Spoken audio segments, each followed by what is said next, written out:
কাঠালিয়া সামাজিক স্বাস্থ্য কেন্দ্রের উদ্যোগে প্রত্যেক বছরের মতো এবারও কিন্তু তামাক জাতীয় দ্রব্য নিয়ন্ত্রণে কাঠালিয়া হাসপাতালের অন্তর্ভুক্ত সবকটি স্কুলে চলছে সচেতনতামূলক কর্মসূচি। হাসপাতালে ডাক্তার এবং স্বাস্থ্যকর্মীরা এই সচেতনতামূলক কর্মসূচিটি পরিচালনা করছেন। ছাত্রছাত্রীদের মধ্যে তামাক নিয়ন্ত্রণ সচেতনতা বাড়ানোই একমাত্র লক্ষ্য। এদিন বাসপুকুর স্কুলে হয় তামাক নিয়ন্ত্রণের উপর আলোচনা। একইভাবে কাঠালিয়া নির্ভয়পুর করা হয় এই কর্মসূচি। কাঠালিয়া হাসপাতালে ভারপ্রাপ্ত চিকিৎসক ডক্টর অভিজিৎ দে আলোচনা রাখতে গিয়ে তামাক জাতীয় দ্রব্যের ক্ষতিকারক দিকগুলি তুলে ধরেন এবং যুব সমাজ এবং স্কুলে ছাত্রছাত্রীদের এই নেশায় কিভাবে নিজেকে সরিয়ে আনা যায় সে বিষয়গুলি নিয়ে বিস্তারিত আলোচনা করেন। কি বলছেন তারা শোনাবো। প্রোগ্রাম আমরা কাঠালিয়া সামাজিক স্বাস্থ্য কেন্দ্রে যতগুলো স্কুল আছে সবগুলিতে ধাপে ধাপে আমরা করব।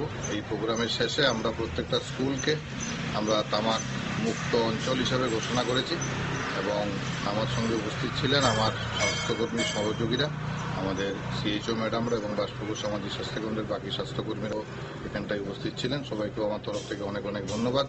আমরা আশা রাখি ভবিষ্যৎ নেশা বিরোধী সচেতনতামূলক কর্মসূচির মধ্য দিয়ে কিন্তু দেখা গেছে যে এই কর্মসূচিটি পালন করা হচ্ছে সোনামুড়া কাঠালিয়া সামাজিক স্বাস্থ্য কেন্দ্রের উদ্যোগে। এই বিশেষ আলোচনা